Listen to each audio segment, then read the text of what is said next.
If you're a technician, then a couple of weeks ago, you may have seen Ford CEO Jim Farley go on an interview and talk about we're short a lot of technicians. And he goes on to say it's a complicated process, there's a lot of variables, tariffs, blah, blah, blah, blah, blah. Well, if you're a tech and listen to that, you probably tried your hardest not to bash your head across your own toolbox.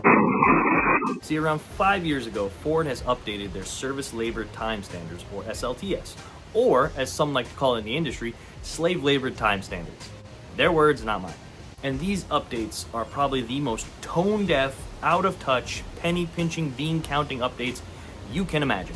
And I found a video, and we're gonna go through them. But before we continue, if you're a technician like me that's just fed up with the industry, I encourage you to like and subscribe. We talk a lot about the industry here. We talk about cars, just things that automotive techs and gearheads can all get along. So we're almost at 3,000 subscribers. We'd love to get it by the end of the year. So don't mind the background. I know it's not really tech oriented. We're redoing the house. We just moved, if you guys are familiar with the channel, and everything is a wreck. So this is probably the best backdrop I'm gonna get. I also can't find my microphone, so I'm sorry about the background noise. I'm also gonna be linking this video in the description. This comes right off the Ford website, so you know it's official. So without further ado, let's jump right into this video and dissect it.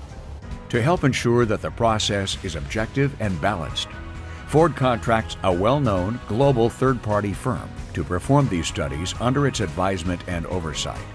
The team validates the part level, part list, and ESST list, then completes the process by building the elemental steps. Note that no expert technicians are used for the labor time study procedures, and there are no practice runs to reduce the time required. Everything is aimed at approximating real-world shop conditions. So right off the bat there, they talk about how they get their service time. It's a third party that, not Ford specialists, they're not master mechanics, but you're already seeing a discrepancy. They're trying to get real world as possible, but they're not in a service bay. They're not in a dealership. They are pretty much set up with the car and they say, hey, drop this transmission out, start time. Probably on a vehicle that has like no miles, no rust. We've all gotten that vehicle where there is garbage and front end damage, and this car has been through hell and back, and all of a sudden you gotta drop a transmission out and it's not just in out. Reminds me of that scene from Sully, the movie about the airplane that went down the Hudson, how they had all their skilled pilots running sims, and this is how it's done, and this is that and the other, and they don't take human error into account. Can we get serious now? You still have not taken into account the human factor. But in the next clip, they do try to account for non-wrench time, meaning pulling a vehicle in, walking to the parts counter, personal stuff, you know, try to make it seem like they know what's going on in the shop. 3 elements make up each published service labor time. Direct time, consisting of actual measured wrench time, plus an added corporate time allowance. Corporate time is distinct from actual wrench time and is applied to all jobs. It includes driving in and out, opening the hood, covering the fenders, and raising and lowering the hoist. The technician allowance adds 20% to every published service labor time. This gives techs time to organize tools, review the workshop manual, and administer any personal business. So I don't know about you, but it's not always as simple as getting your keys, getting your work order, getting the car, driving it in, and putting it on the lift. Sometimes you have to push the car on the lift, and you need multiple people for that. And they don't always want to help because they're on flat rate and they need to make money because they're not getting paid enough. And it's stuff like that it's still perfect world shop scenario that these people have never even set foot in the shop. They're just so disconnected. They also talk about parts time allowance, waiting for parts. And it's so tone deaf there too. So if the job is longer than 8 hours, they're awarding you 0.2 every hour. Yeah, what if the part is galactically backordered, as I've heard before? It's not enough. Are they also accounting for pushing a dead vehicle off the lift because I don't have parts? Or what about a car that's stuck on the lift because I don't have parts and everything's torn apart and I can't do anything and I need another lift? There's so many real-world scenarios that this video just doesn't touch. And it was made by someone who has never even stepped foot in a shop, and I can guarantee that. You are looking for human error. Then make it human. Certain elemental steps can require 2 or more technicians. This is fully accounted for in the time study by doubling the time required to perform the step. I like how they also go on and talk about if it's a 2-man job, you can add time for the 2-man job. Oh, like there's another tech just sitting on standby waiting for you to pull a dash out of the car. Yeah, no, finding that person, that's going to take time.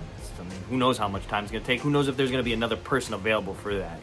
They also talk about how when they write these times that the parts taken off are used with power tools, but not put on with power tools. Time studies use power tools during disassembly, but not on reassembly.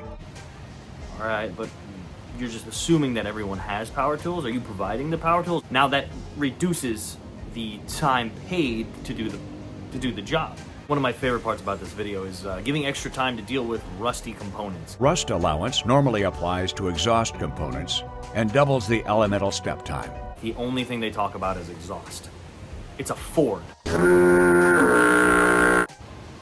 We don't all live in California.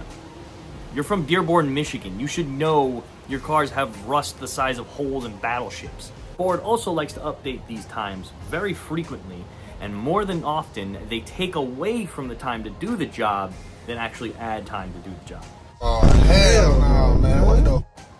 Just do the job for free, I guess. I don't know. I'm doing a little part of this video because there's honestly so much to talk about on here that we'll be here for hours and nobody will watch this video. But as stupid as Ford's CEO sounded on that interview, he knows exactly what he's doing. His boss is the shareholders, and if he can make them happy by taking these numbers that are here and putting them here, that's all he cares about and that's all they care about. No one cares anymore if your vehicle is reliable and will outlast the person who's buying it.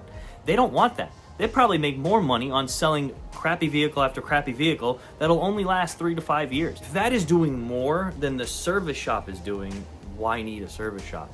Throwaway culture. This is what this is. So in the grand scheme of things, they don't care about you as a technician.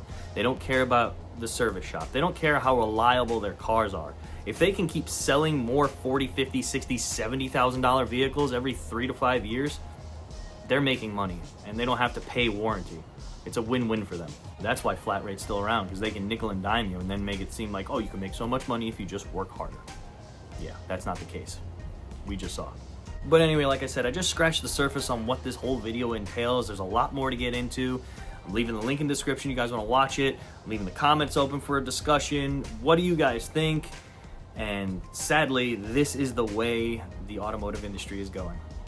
But anyway, thank you guys for watching. Like, subscribe, and I'll see you in the next video.